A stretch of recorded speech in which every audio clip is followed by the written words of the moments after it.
asalaamaaleykum mbokku internetu leeral point net ñu leen di dalal jàmm ci seen plateforme leeral TV di am mbégte bu mag tey nag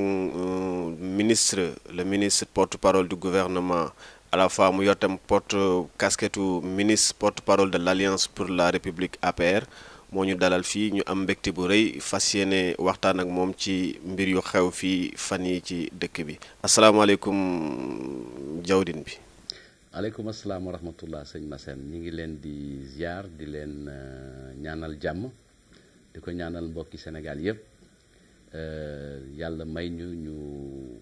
yegg ci tabaski bii nga xam ne moom la ñu dëkkmal lépp lu ci xasanat sunu borom defal nu ko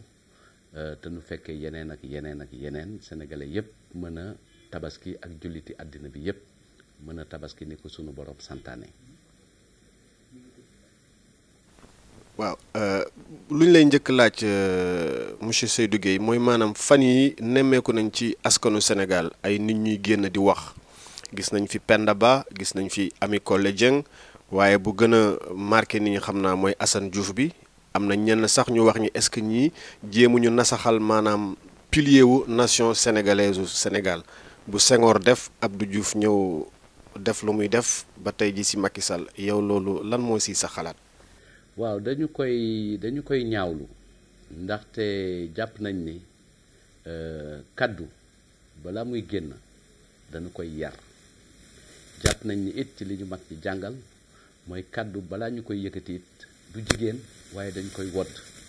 donc kaddu dafa war a tegginu war a rafet war a tegu ci li nga xam ni mooy kenn yi nga xam ni moom la ñu yaree doomi Sénégal ba loolu indi tey jii li ñuy ooyee ci tubaab le vivre ensemble sénégalais boo xam ni boo demee ci sama mbokk libu yi ni ñu ko tegee mooy rakk day topp mag doom topp baay maanaam ku nekk dañu koy jox cër ku nekk am na foo féete parce que noonu la sunu société bindoo waaye tey jii technologie yu bees yi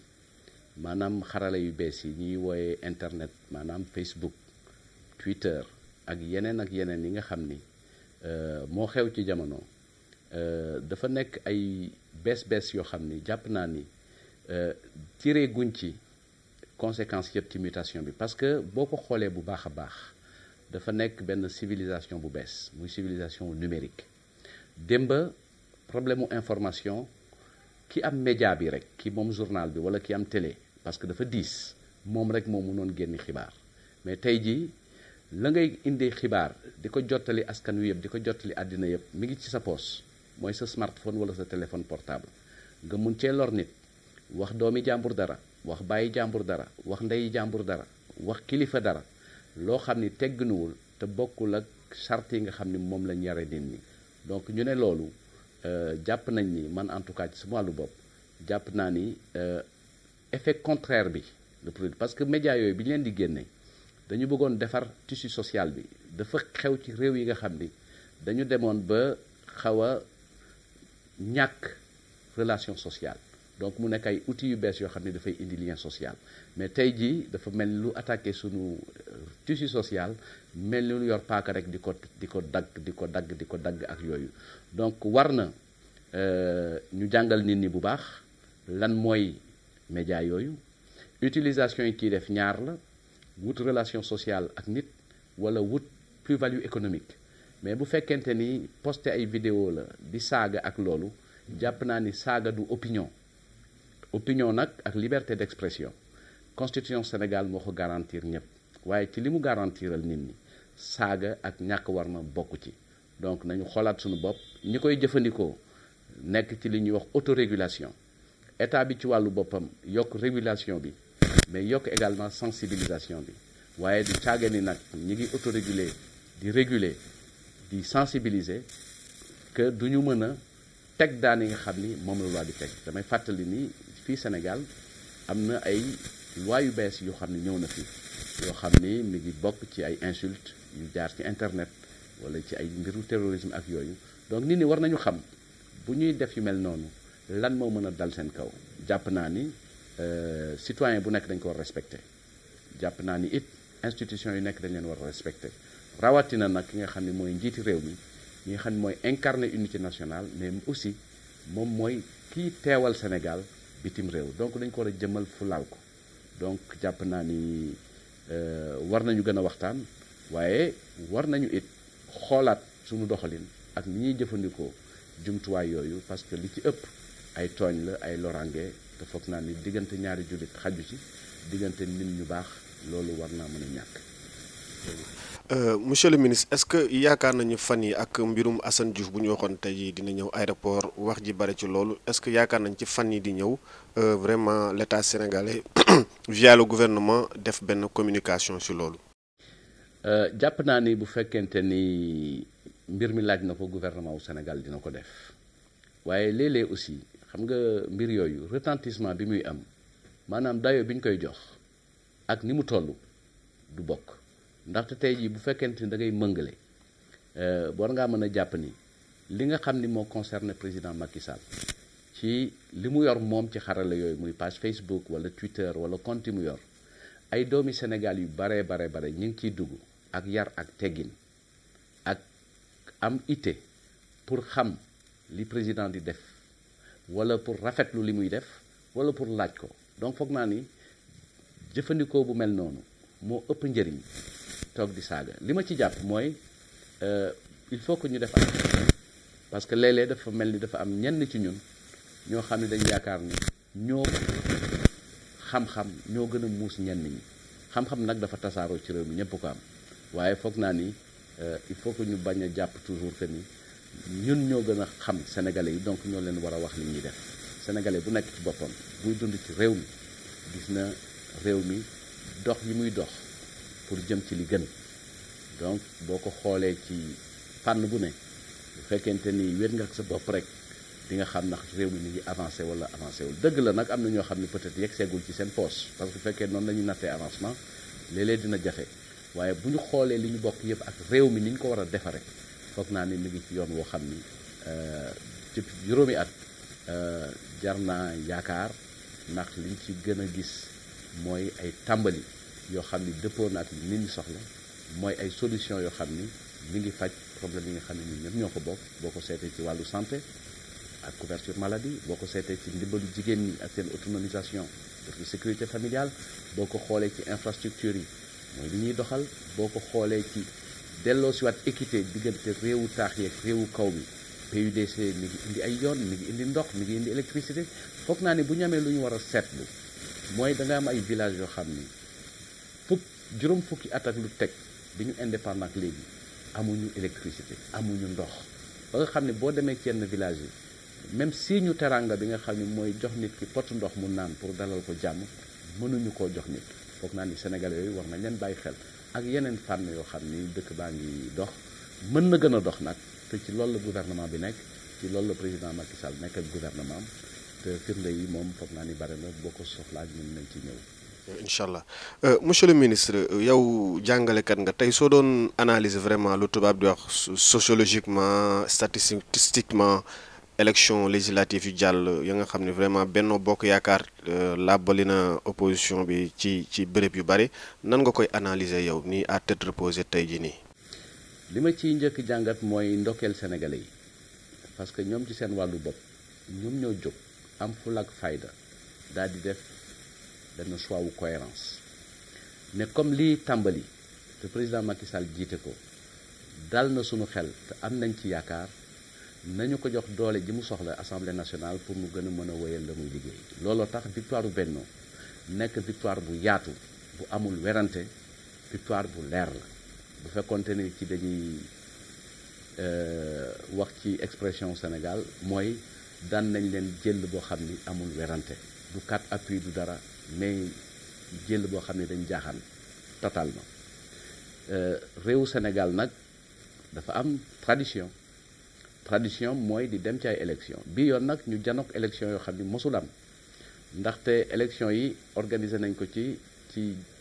fanweeri réew ak juróom-ñeent ña nekkoon ci compétition bi mooy liste yi nga xamoon dañu bëggoon a bokk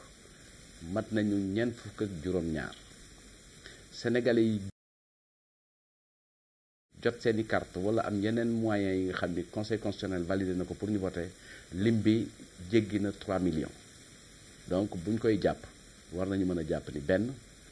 élection yi défilé woon pour ñu ko war a organiser ñu ko war a organiser mooy ministère de l'intérieur, ñi ci war a bokk mooy Sénat, ñi ci war a bokk mooy parti politique yi, ñi ci war a fekkee mooy observateurs yi te foog naa ni ñooñu ñëpp kenn manqué wul. amoon na nag ay xërëq ay difficultés yoo xam ni ci jot yi carte yi la, ci bindu bi ak distribuer carte yi, mais bi ñu demee ba nga xam ni jox nañu ëtt bi nga xam ni mooy conseil constitutionnel, moom la ñu reconnaître ni moom mooy wax kan moo gagné te laata mu koy wax il faut que mu examiner recours yi. li ko yoon sant mooy examiner recours yi, wax na droit bi, joxe na résultat officiel yi. foog naa ni tey jii toll nañu foo xam ne mën nañu tëj page boobu ndaxte victoire du Sénégal bi peuple sénégalais moo ko moom, mais li mu décidé dafa ni Macky Sall dinaa ko jox moom président lu toll ci téeméeri député ak ñaar fukk ak juróom pour mu mën a wéyal li muy doxal te loolu majorité boobu la soxla woon pour mën a continuer programme yi. parce que am na loo xam ne yu ngi ci kanam war a ñëw, lu mel ni autoroute Ila Touba mi ngi war a ñëw, lu mel ni aéroport bi ñu ko war a ubbi ak yeneen yoo xam ni tey jii bu fekkonte ni yàlla dogal na majorité amu ko xëy na dina mën a am jiixi jaaxa, waaye yàlla dogal na ni sénégalais yi nga xam ne ñooy décider parce que ñoom ñoo ko moom et politique yi war nañoo nangu bu sénégalais yi jëlee seen temps war a décider li sénégalais yi décider ñu nangu ko. donc tey jii opposition boo déggee seen ay wax ak yooyu ñaar la,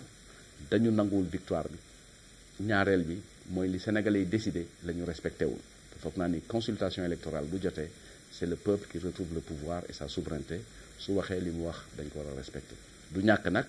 ay point de progrès yoo xam ni war nañ ci mën a bàyyi xel parce que élection yi aussi am na lu ma fàtte woon ci loo xam ni lu bees la. guléet ñu tabb fukki doomi Sénégal ak juróom yoo xam ne ci diaspora bi lañ nekk ñu bokk ci biir ëttu ndaw réew yi ëttu pencum ndaw réew mi muy assemblée nationale. loolu xam li muy tekki mooy référendumu 20 mars 2016 moo delloo siwaat ay doomi Sénégal ci biir souveraineté bi na mu amee woon ci 20 mars 2016 président Macky Sall proposé ne ku bëgg a bokk ci élection muy indépendant yi war nga mën a bokk kuy doomu Sénégal it te di joxe lu war a toll ci junniy milliards at bu nekk di ko indi ci réew mi foog naa ni war ngaa mën a bokk fi ñuy nasee ko noccee la ñuy valider ci politique bi nga xam ni moom la exécutif bi di indi assemblée. donc loolu it foog naa ni point de progrès bu important la. am na yeneen nag yu ñu war a xool ci ni ñu koy organiser renforcer yenn yi kooku aussi ñi ko xam ne moom lañ ko dénk. justement ñoo ngi gis maître Abdoulaye Wade bu jiite woon coalition gagnante wattu Sénégal génne nañ sax benn livre bu weex lu tubaab di wax livre blanc. ñoo ngi kaas di wax même ci dëkk bu ñuy wax Dagana département Dagana dafa amoon ay transfert de faux électeurs wax nañ tamit ni am na ay ordonnances yi nga xam ni utiliser nañ ko de façon abusive. yow monsieur le ministre lan nga am pour tontu ci couac yooyu. livre blanc bi ma intéressé mooy man livre blanc du gouvernement bi ñu génnee ci li fi président Macky Sall def ci juróomi at yi kooku jot ngeen ci bi ñu koy wane teewoon ngeen. livre boobu moom mooy dañuy jël rek li Abdoulaye Wade waxoon bi mu nekkee candidat ni weddi ba gis bokku ci foofu la ñu sukkandiku pour wan ko li nga xam ni moom fi doon naa fi wax ni bés bu fi dellusee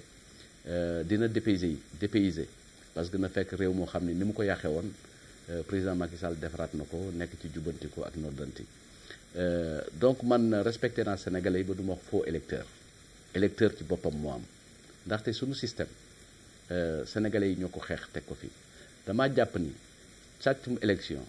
jàngoro la boo xam ni siècle ba le passé la fi amoon waaye sénégalais yi dindi nañ ko tey ji système bi ñu am mooy jox na ak yelleef parti politique pour mu teew bu ñuy bind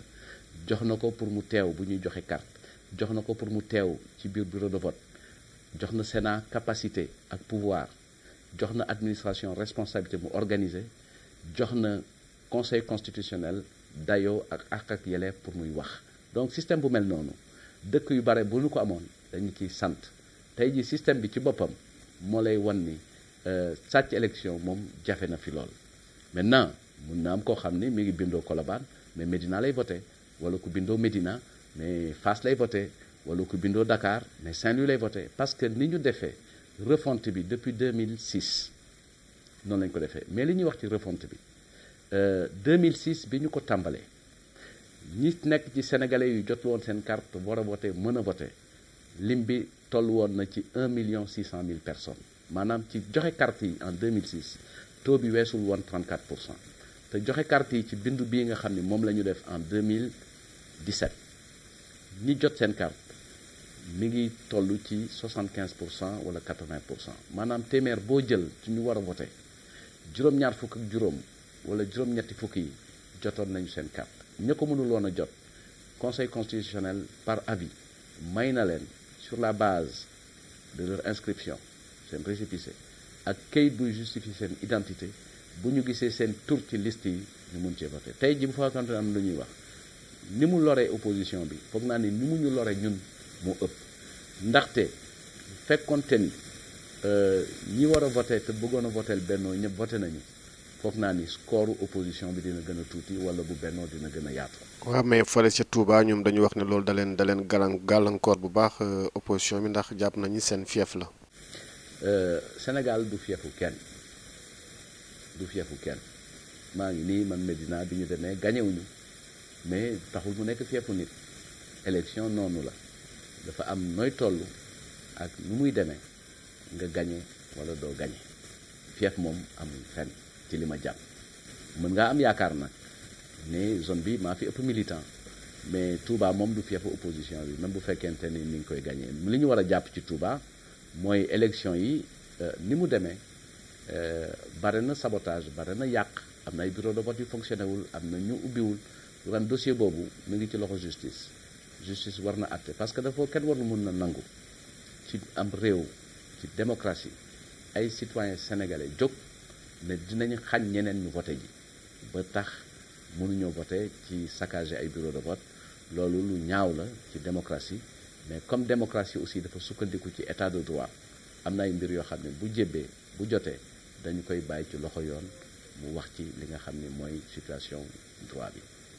Monsieur le ministre gis nañ fi mouvement Y en a marre ak yeneen organisation citoyenne comme RADDHO bu Aliou Tine jiite Amnesty International bu Sénégal ñu maanaam décider porter plainte état Sénégal auprès de la cour de la justice de la CEDEAO maanaam par rapport ak loi supranationale yeeg mbiru juridisme yoobu yow lan moo si sa xalaat.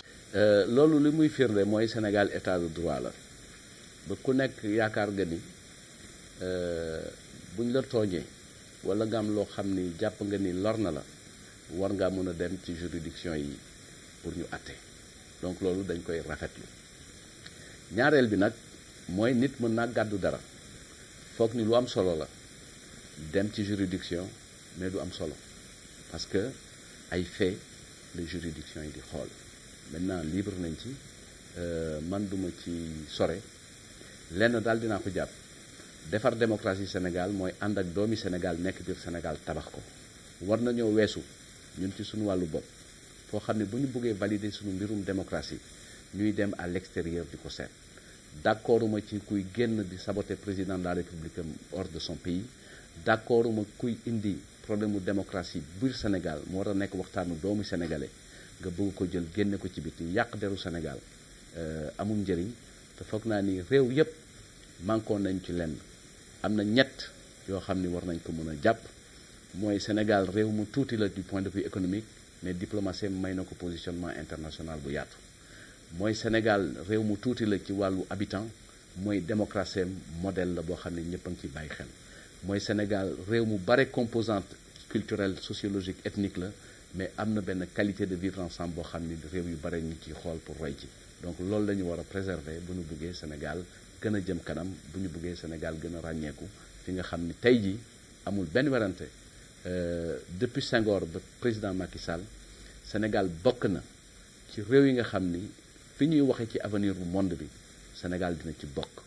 baatu Sénégal dinañ koy utiliser pour mu wax ci turu CEDEAO dinañ ko utiliser pour mu wax ci turu Afrique te bu ñu fàttee ni tey jii Sénégal bokk na ci membre non permanent au Conseil de sécurité te gëjoon na fi donc yooyu mooy jéego yi nga xam ne mooy tax réew ràññeeku mooy tax réew taaru dëgg la nag am na ñu ay problème comme réew yëpp ci defar suñu démocratie mais fi ñu toll nii ñun ñëpp dañu war a jàpp ni démocratie majeure la ñu amoon tey ji démocratie modèle la ñu war a tabax parce que réew yu bare ñu ciy bàyyi xel di ci jéem a sukkandiku pour xool def nañu absolument monsieur le ministre yow nan ngay jàngatee avenir parlementaire u Khalifa Sall ba nga xam ni tey jii mooy maire de Dakar ñu tëj ko ci kaso bi pour affaire caisse d'avance bi tey jii avenir parlementaire am yow en tant que homme d'État nan nga ko jàngatee. mais ni ma koy jàngatee mooy mettitlu ko parce que kenn du yéene ku toll ni Khalifa Sall li ko dal. waaye comme dossier bi dafa nekk ci loxo justice bi moom mooy apprécier wax ji bare na coow li bare na mais nañu bàyyi justice bi def liggéeyam def li mu war a def ñaareel bi nag ci sama xam-xam bu gàtt fal nañ ko député mais député yi kenn installé gu leen donc qualité wu député bi amagul parce que boo ko xoolee ci président de la république sax bu gagné kenn du ko wooye président de la république dañ koy wooye le président élu balaa cëru président de la république am di mat mu prêter serment donc ñu installé ko dans ses fonctions donc député yi kenn installé guñu leen donc fi mu toll nii élire nañ leen mais installé guñu donc ñi ñu ciy wax mooy est-ce que dina am immunité est-ce que yooyu foog naa ni question spécialiste la lépp luñ ci wax rek ñun dañuy spéculer li wóor daal mooy foog naa ni maire de Dakar bi mu gën a soxla fi ñu toll nii Khalifa Sall mooy justice leeral situation bu leeree foog naa ni lépp lu ciy topp ci loolu lay mën a jóge. monsieur le ministre gis nañ ni Sénégal depuis 2015 taux de croissance bi mi ngi dem ba atteindre 6% am na ñuy wax sax 6,5%. le ministre Amadou Ba mi ngi doon wax sax peut-être ci ay at yu néew mën nañu am croissance à 2 chiffres yow tey jii lan mooy sa xalaat ci taux de croissance boobu est-ce que sénégalais yi ñoo ngi koy yëg ci seen dundin. alors kooku débat bu yàgg la bu metti la parce que souvent boo leen waxee ñu ne la croissance kenn du ko lekk waaye croissance bu amul it kenn du lekk kooku il faut que ñu bàyyi ci xel taux de croissance dafa nekk benn nattukaay rek pour wane jéego yi benn économie di def maintenant mu am nag un effet économique effet déversement mooy croissance bi ñu am ci ni ñu nattee plan Sénégal émergent dañu ko xayma pour ñu yegg fi ñu bëgg a dem 2035 il faut que ñu Sénégal saxoo ak taux de croissance boo xam ni mi ngi autour de 7% ci période bu gudd pour que effet wu croissance bi mën a yegg ci nit ñi mais tey jii am na loo xam ne mën nañ ko jàpp croissance ba ñu amoon démb dafa nekkoon croissance bu erratique c'est-à-dire que tey day nekk 1% bu subaa mu nekk 5% gannaaw suba mu dellu si waat 2%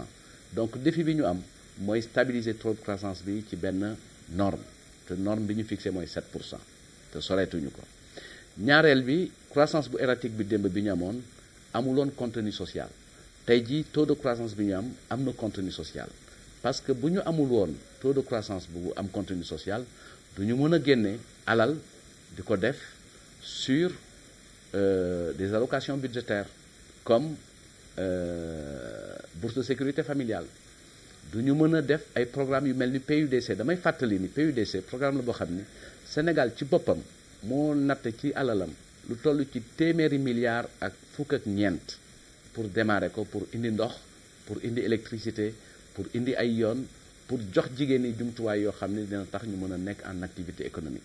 su ñu amuloon taux de croissance boobu bu am contenu social du ñu mën a ñëw jël couverture maladie universelle daal ni comme cotisation bi ci at mi junneeg ñeenti téeméer la léegi sénégalais bu nekk booy cotiser da ngay cotiser juróom-ñaar téeméer état bi indi juróom-ñaar téeméer yi mu mat donc loolu croissance moo ko indi maintenant am na yoo xam ne nag yegg seegul c'est-à-dire emploi massif yi nga xam ne moo war a génn ci croissance bi génnagul mais mi ngi ci yoon bi boo ko xoolee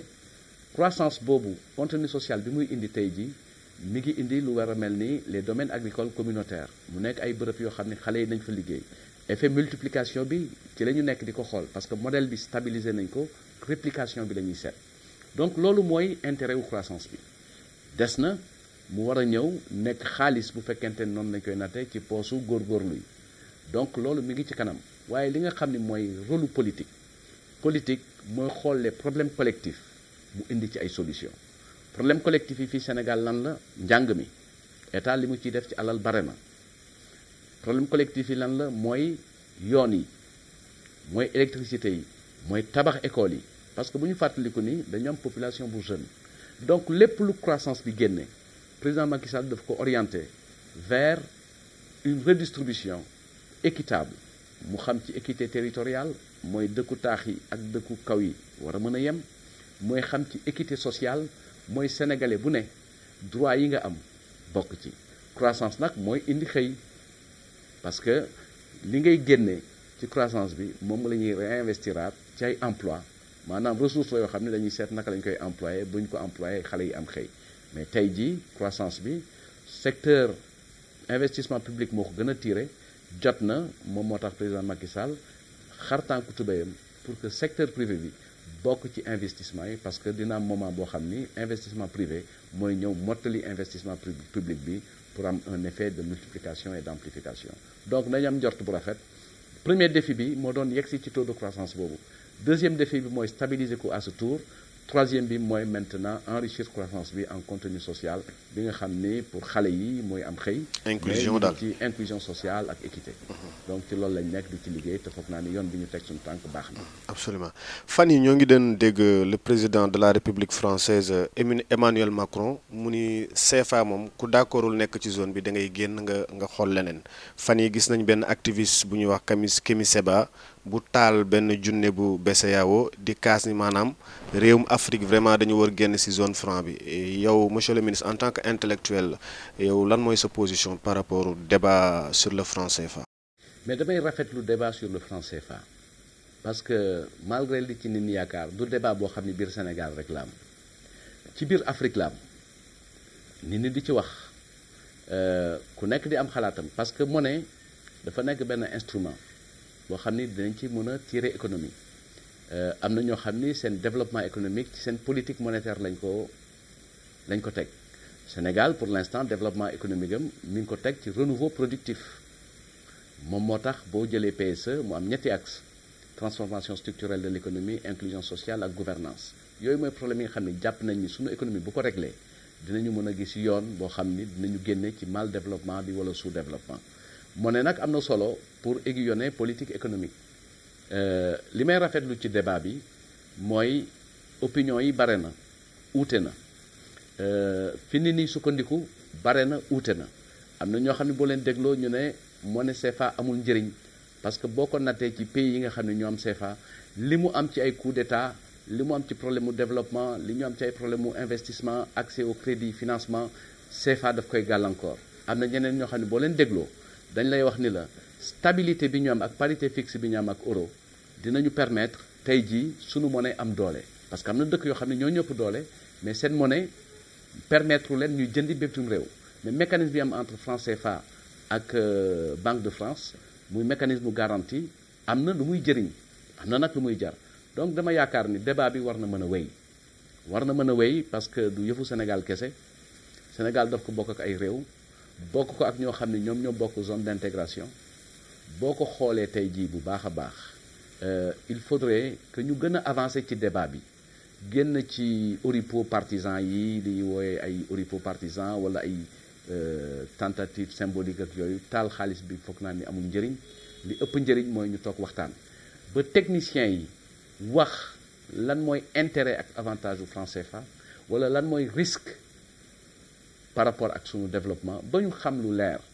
parce que yoon mën na nekk ñi nga xam ne ñoo bokk CFA bu leen neexee ëllëg bu fekkente ni d'accord nañ ci ñu continuer bokk monnaie mais dootul tudd CFA foog naa ne am na dimension boo xam ne dimension tur bi la rek mooy communauté française de l'Afrique xaw ma lan donc loolu dañ jàpp ni dafay continuer néocolonialisme ak yooyu mën na nekk mais dama jàpp ni monde bi ñu ne tey jii bi nga xam ne frontières yi tëb na bu ñu nañuy xool réew yi ni ñuy doxalee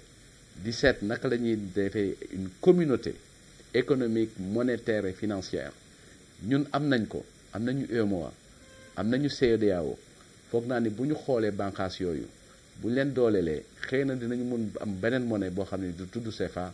wala ñu am beneen monnaie boo xam ni digganteem ak France ak yeneen réew yu àddina yi neneen lay demee mais monnaie moom mënul bañ am relation ak yeneen dëkk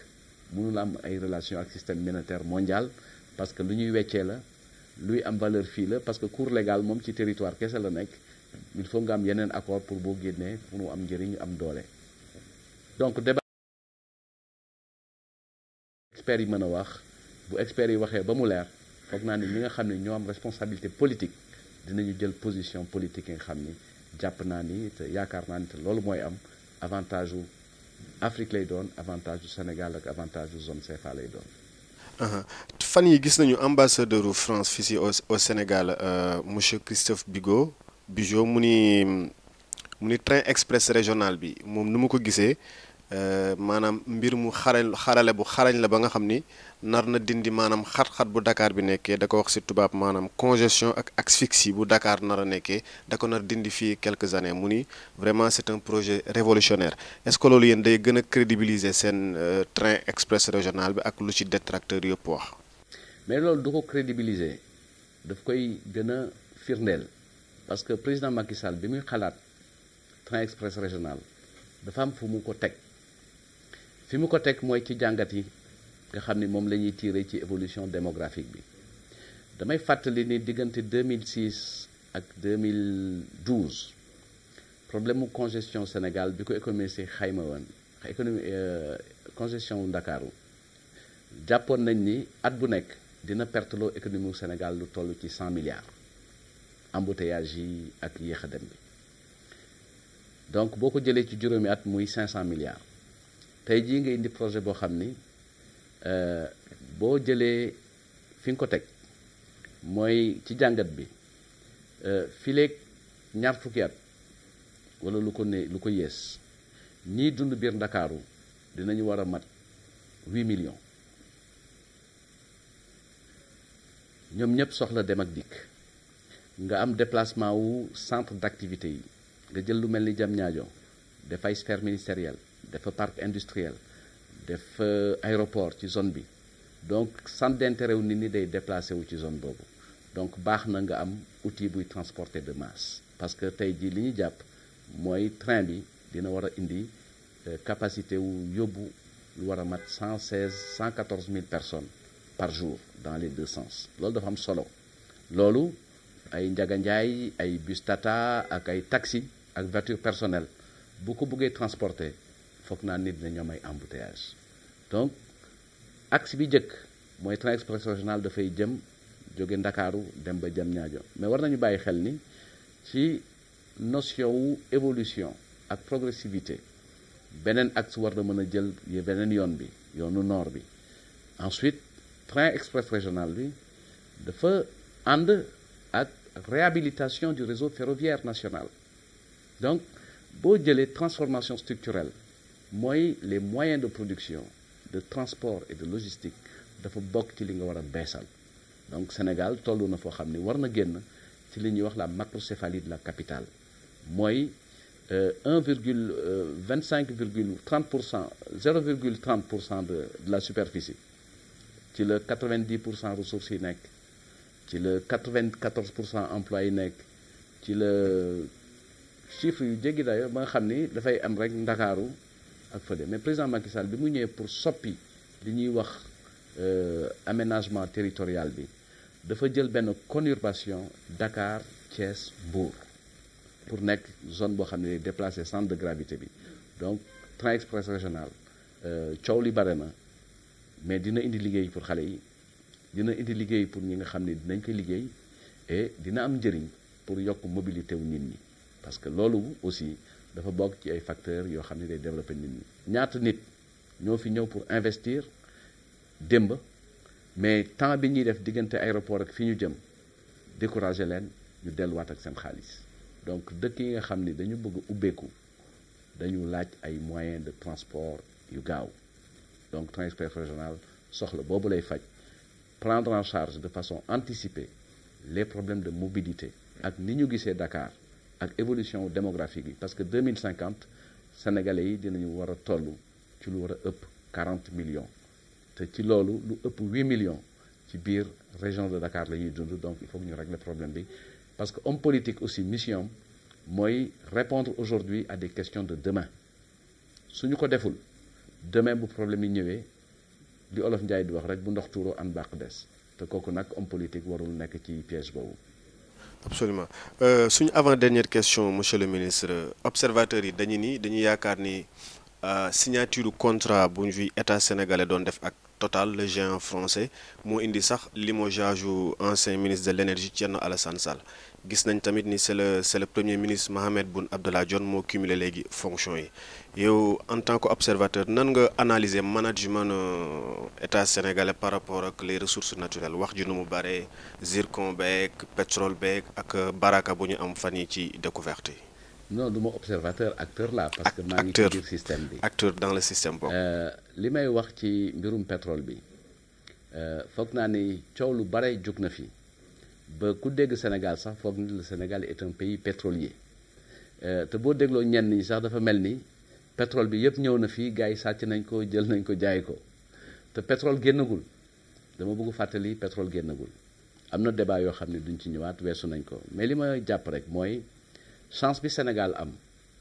mooy laata sax muy am pétrole dafa am code pétrolier boo xam ni baax na ci réew mi ndaxte option bi mu def dafa def option wu contrat de recherche et de partage de production am na yeneen modèle am na ay contrat de service am na ay concession mais option wu contrat de recherche et de partage de la production mooy may Sénégal bés bu amee benn ku doon xool bu trouver pétrole ba commencé ko exploiter ba ñu xool ndax le gisement est économiquement et commercialement exploitable viable Sénégal nekk ci logique gu séddoo te ci séddoo boobu Sénégal dina ci mën a dem ba li mu ciy am dina war a mën a weesu sax 70%. donc foog naa ni te li muy dugal ci xaalis du bari ndaxte recherche yi li mu laaj ci xaalis dafa bari te seet nañ fi ay ati xaalis bu bare dugg ci te gisuñu dara donc loolu foog naa ni li ñuy wax diligence d'un bon père de famille et pratique un homme raisonnable moom la ñu am depuis 1996 98 code bii dox ñaareel bi nga xam ne jël nañ ko comme jumtuwaay mooy Sénégal dafa jël engagement auprès d'une structure boo xam ni du ay sénégalais monde bi yëpp ko seq muy initiative pour la transparence dans les industries extractives initiative boobu nag la muy dimbalee nit ñi mooy lu ci génn ci alal luñ ci def ci alal luñ ci génne ci quantité ci mine pétrole zircon ak yooyu dinañ ko fesal te ki koy fesal du sénégalais yi parce que kuréel la goo xam ni ay américain ngi ci ay norvégien ngi ci ay suédois ngi ci ak ñeneen donc foog naa ni kooku jéego bu am solo la ñetteel bi it président Macky Sall daal di créer benn kuréel bu tudd conseil d'orientation comité d'orientation stratégique COS-Petrogaz nga xam ni xalaat bi ñu war a rotal ci ni ñu koy jëfandikoo ak ni ñu koy defee foofu la ñu koy seqee waxtaane ko donc mu nekk bërëb boo xam ni dafay leer te yaatu beneen bi it mu ne ci ni mu gisee lépp lu war a mën a génn ci pétrole bi dafa war a jëriñ sénégalais yi mu indi école de formation institut de formation des métiers institut sénégalais du pétrole xamatuma nu mu tudd mais noonu la pour ñu tàggat fay doomu Sénégal ci wàllu xarale wàllu métier bu ne muy avocat muy technique muy exploitation muy niveau yëpp pour ay doomi Sénégal mën cee liggéey ci seen pétrole lu réew donc loolu amal nañ ko octobre bi incha allah la école bi tàmbali mu ne it li ciy génn war nañu seet lan lañ ciy dencal génération yi ñëw maanaam doomi sénégalais yi ñëwagul suñuy sët ak suñuy sëtaat pour bu nu egsee ci jamono fekk fi dara foog naa ni ndorteel lu mel noonu may na Sénégal moom un cadre de transparence laata sax ñuy dugg ci wàllu pétrole bi ba ma jàpp ni li nit ñi ragal yàlla nañu ci yàlla musal muy malédiction du pétrole incha allah jàpp naa ni bu fekkente ni topp nañu matuwaay yi ñu jël doxal leen ci anam yi gën a sell gën a rafet foog naa ni du ñu am malédiction boobu pétrole bi dina jëriñ Sénégal donc tey jii coow am na fi ñii waxoon nañ ci fiscalité bi ministre de l'énergie bi fi nekkoon tekki nañ dongo tànkam mais yooyu duñ ci dellu siwaat mais dama bëgg wax rek ni premier ministre assuré intérim wala yor ministère bi du loo xam ni dafa war a jaaxal un démocrate et un républicain parce que am na réew yoo xam ni premier ministre bi mooy en même temps ministre de l'énergie wala mu nekk ministre de l'économie et des finances donc loolu mën naa ne. suñu laaj bu mujj bu leeral point net monsieur le ministre bi moom dañ koy laaj le porte-parole de l'Alliance pour la République suñu doon def prospective pour vraiment élection présidentielle bu 2019 référendum bi jàll na législative yi ñoo ngi doon annoncé cohabitation à l'Assemblée nationale mais mujjul am yow nan nga analyser force yi en présence pour 2019 ak opposition bi nu mu doxalee nii wax ji nu mu jëmee kaw est-ce que mbër mi en tant que mbër Macky Sall en 2019 yow nan nga ko gisee. mais mbër boo xam ne dina continuer entraînement bu fekkente ni mbër la tàggat boppam bu baax ndaxte li ñu bëgg di ci liggéey mooy 2019 ñu fekke ko te président Macky Sall gagné largement au premier tour donc loolu tey awma ci benn njàqare c'est à notre portée li la koy wan mooy sénégalais yi jàpp nañ ni président Macky Sall li muy liggéey mooy li baax ci ñoom ñëpp dañu bëgg dund ci jàmm am moyen yegg si ci conditions yu gën te gis nañ ni ci yoon bi muy dox am nañ ci yaakaar ñaareel bi it mooy boo xoolee opposition bi dafa am benn phrase boo xam ni Abdou Mbaye moo ko wax le premier ministre donc moom laay waxaat rek parce que interviewé nañ ko mu ne su Abdoulaye Wade ñëwul woon mu ñaaw foog naa ni war nañu xoolaat nag opposition bi nu am parce que bu fekkente ni ku mel ni président Abdoulaye Wade ak at yi mu am ak jaar-jaar bi mu am moo war a dellu si pour sauver leen comme Zoro foog naa ni war nañu jaaxle. Karim Wade est-ce que su ñëwee 2019 du gën a rafet si ñoom comme que papa ñëw na mu xaw rafet tuuti. waaye dafa am loo xam ne jàpp naa ni li bàyyi mën taxul doom mën ko donc loolu dama bëgg ñu bàyyi ci xel li ma jàppee force en présence yi mooy opposition bi mi ngi yooxu naan dañu sàcc dañu lii ak lële non opposition bi na analyser ñaar wala ñetti mbir jàpp naa ni dafa nekk une opposition boo xam ni dafa nekk en panne projet parce que waxul Sénégalais yi li mu bëgg a def nekk ci panne leadership parce que nangoo ñu kenn jiite nekk ci panne méthode parce que seen waxtaan mënul jur déggoo donc ñetti mbir yooyu boo ko xoolee moo indi li tax opposition bi émietté wu te foog naa ni ñun ñaar moo tax sénégalais yi gën ñoo wóolu benn bi gis nañu liggéeyu président Macky Sall ni mu koy doxale ci yar ak teggin ci tekk ak tey jublu ci li nga xam ni mooy soxla sénégalais yi parce que sénégalais yi bëgg nañu yóbbu seeni doom école sénégalais yi bëgg nañu faju sénégalais yi bëgg nañu aw ci yoon yu baax bëgg nañu jot ci courant bi bëgg nañu jot ci ndox mi donc sénégalais yi bu ñu leen wàññilee njëgu courant bu ñu leen wàññilee njëgu loyer bu ñu leen indilee lu ñu fajoo bu ñu leen joxee yoon yu ñu jaar bu ñu leen joxee woto yu ñu dugg foog naa ni dinañu xam ni président Macky Sall mi ngi leen di liggéeyal donc am na moment boo xam ne aussi il faut que ñu bàyyi coow bi nii pour xool li nga xam ne mooy réalité bi réalité wu Sénégal mi ngi transformé wu positivement donc ku gis loolu nag doo ko bàyyi comme ni tubaab di wax on ne lâche pas la proie pour l'ombre donc kenn du ko def donc man awma njàqare ni ñu bëgg a def 2019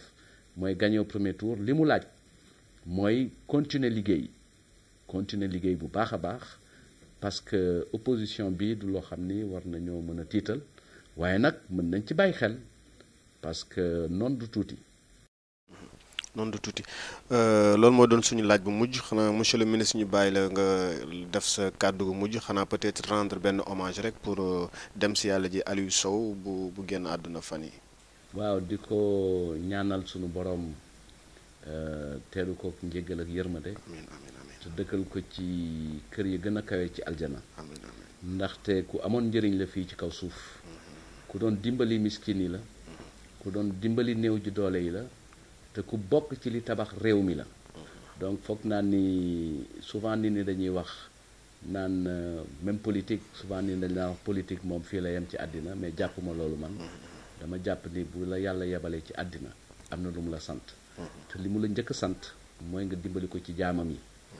donc foog naa ni jaamu yàlla loolu bokk na ci te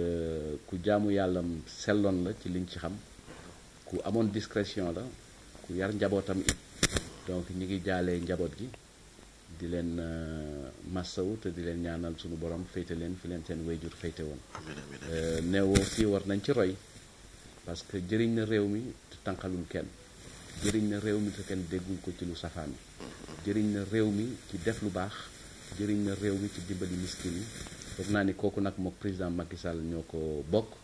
parce que Macky Sall président de la République ni mu bëgg a yore réew mi mooy yërmande ci askan wi ak jubal ci doxalin bi. Leral point net mi ngi lay jaajëfal monsieur le ministre. leen gërëm di leen sant. jërëjëf.